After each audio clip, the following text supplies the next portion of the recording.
नमस्कार दोस्तों, सलाम दिल्ली न्यूज चैनल के अर्थ चर्चा प्रोग्राम में मैं सुनील जिंदल आप सभी दर्शकों का हार्दिक स्वागत करता हूं। आपने इस चैनल को बहुत प्यार दिया है और अर्थ चर्चा प्रोग्राम को आप काफी पसंद कर रहे हैं। काफी अच्छे व्यूज, शेयर्स और कमेंट्स आ रहे हैं।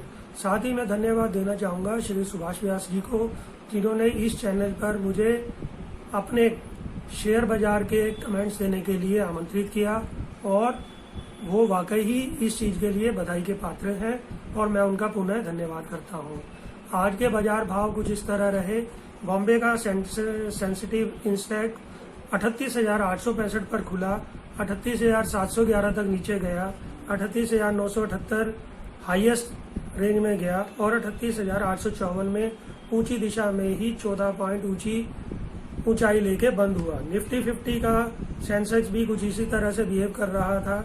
11,447 नीचे डाउन में खुला, 11,419 और नीचे तक गया, फिर 11,493 उसका हाई बनाया और 11,464 पे 15 अंकों की बढ़त लेके बंद हुआ। बैंक निफ्टी 22,509 पे खुली थी, 22,505 पर नीचा रेट बनाया, 22,668 तक ऊपर गया और 22,479 में 14 अंकों की बढ़त लेके बंद हो गया। निफ्टी मिड कैप इंडेक्स भी 16,674 पे खुला, 16,649 तक नीचे गया, 16,776 ऊपर का रेट बनाया और 16,765 पे बंद होते हुए करीब 11 अंकों की ऊंचाई लेके बंद हुआ। आज विप्रो 293 रुपये 50 पैसे में 8 रुपये 75 पैसे बढ़कर बंद हुआ है। SBI 202 रुपये 70 पैसे में 4 रुपये 55 पैसे बढ़त के साथ बंद हुआ है। टेक महिंद्रा 765 रुपये 15 पैसे में 15 रुपये 15 पैसे लेके बंद हुआ है, ऊंचाई पे बंद हुआ है। TCS 2374 रुपये 10 पैसे पे 42 रुपये 95 पैसे की ऊंचाई लेके बंद हुआ है। आज गोल्ड और सिल्वर में कुछ कारोबार में मंदी है। गोल्ड इस वक्त 286 रुपये डाउन होकर 51,488 पे बंद हुआ है और सिल्वर भी 856 रुपये गिरावट के साथ 68,135 रुपये बंद हुआ है। आज का बाजार सभी लोगों की अनुमान ये था, क्योंकि डाउ जोन्स 405 अंक डाउन के साथ बंद हुआ था और नैस्डैक भी 222 अंकों की गिरावट के साथ बंद हुआ था। तो सभी लोगों का आकलन ये था कि आज भारतीय बाजारों में भी मंदी रहेगी, लेकिन ऑपरेटर्स वही काम करते हैं जो कि लोग सोचते हैं उससे उल्टा करते हैं। सब लोगों ने सोचा कि आज बाजार मंदा रहेगा। पहले 3-4 घंटों में उन्होंने बाजार को बिल्कुल एक स्थिर सूचकांक पे बनाए रखा। लोगों को यही अंदाजा नहीं हो पा रहा था कि आज बाजार तेजी के साथ बंद होगा या मंदे के साथ बंद होगा। लोगों का उम्मीद था कि 2 बजे या 2:30 बजे के बाद बाजार में बहुत तेजी से मंदी आनी चाहिए, लेकिन 2:30 बजे तक बाजार का सूचकांक वहीं पर खड़ा रहा जहां सुबह खुला था। आप कई शेयरों को अगर देखें तो वो 3 घंटे तक शायद उसी रेटों पर खड़े रहे जो कि सुबह उनके रेट खुले थे। शाम को 3 बजे के बाद बैंकों में थोड़ी सी तेजी का रुख बनाया गया और तेजी के साथ बैंकों को बंद करके ये शो करने की कोशिश की गई है कि कल बैंकों में तेजी बनेगी। लेकिन मेरा अपना एक्सपीरियंस ये कहता है कि जब भी बाजार कभी इस तरह के बिहेवियर के साथ बंद होते हैं तो अगले दिन जो आज शेयर्स तेजी के साथ बंद हो रहे हैं उनमें थोड़ी सी गिरावट का रुख जरूर देखा जाता है।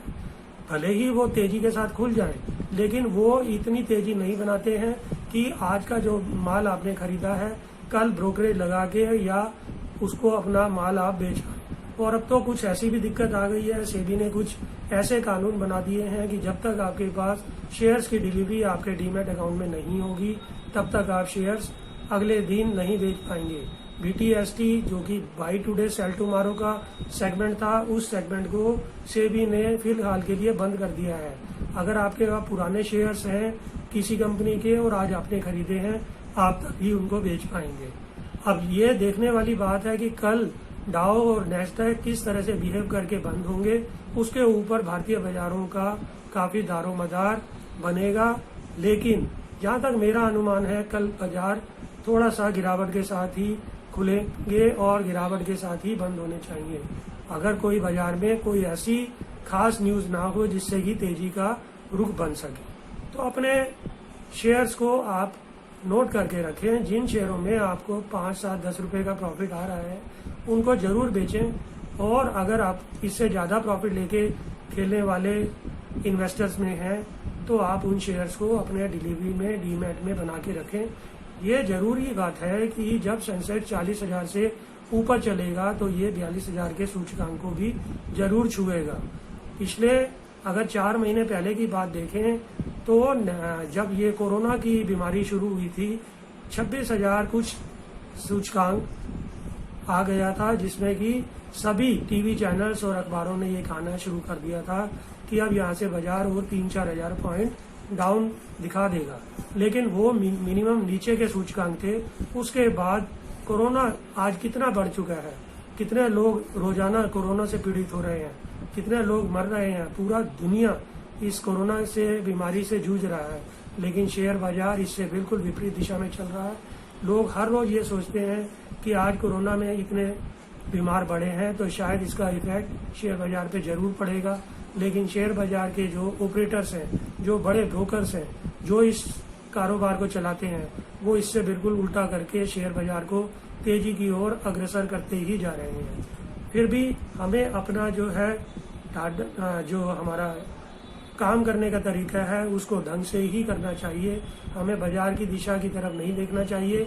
अच्छे शेयरों में अपने डिलीवरीज को अच्छे रेटों पर बेचें, और अगर कोई अच्छा शेयर गिरावट दिखा रहा है उसमें थोड़े थोड़े शेयर्स जरूर खरीदें। एक बहुत अच्छा मैं आपको एक तरीका बताता हूँ।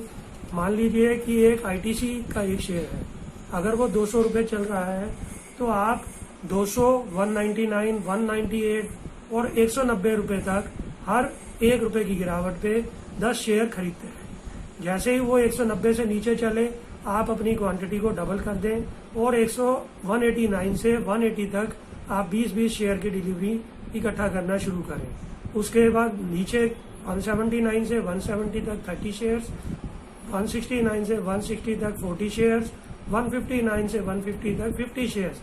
और अगर इसके बाद भी ये बाजार आईटीसी को गिराने की कोशिश करता है तो आप अपने अगले 10 लेवल्स के लिए 60 शेयर खरीदते रहें।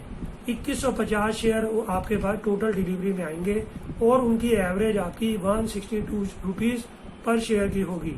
अगर आप 10% के मार्जिन से खुश हैं 180 रुपये पे आप इन सभी शेयर्स को इकट्ठा बेच सकते हैं, या फिर जो 150 रुपये से 60 रुपये के शेयर्स लिए हैं आपने 155 की एवरेज बनी है 170 पे उनको निकाल सकते हैं।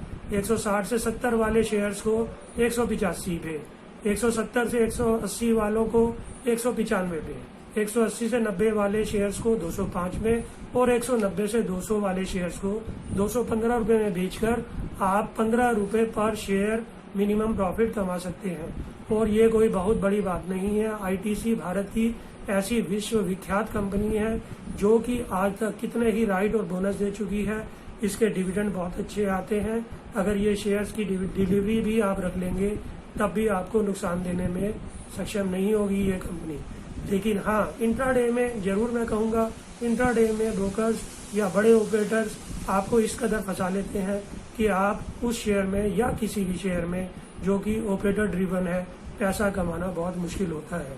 इसलिए अपना एक्यूमेंट बनाए रखें, अपने पैसे को सही जगह लगाएं, उस शेयर्स को होल्ड करके रखें। अगर आप 1 या 2 साल उस शेयर को डिलीवरी को होल्ड करेंगे तो मैं नहीं समझता कि आपको 30 से 50% से कम का मार्जिन वो शेयर जरूर देगा। और आपकी डिलीवरी 200 वाली डिलीवरी आप 300 तक भी बेच सकते हैं। कई बार तो देखा गया है 200 वाली डिलीवरी लोगों ने 600 रुपये तक भी बेची है।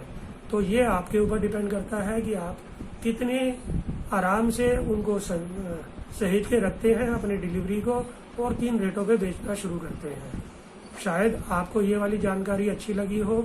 अगर जानकारी अच्छी लगी हो तो चैनल को सब्सक्राइब करें, इस वीडियो को आगे अपने दोस्तों और रिश्तेदारों से शेयर करें और एक छोटा सा लाइक देने से हमारा हौसला अफजाई बढ़ती है। हम आपको और अच्छे वीडियोस देने की कोशिश करेंगे। धन्यवाद। आपका दिन शुभ।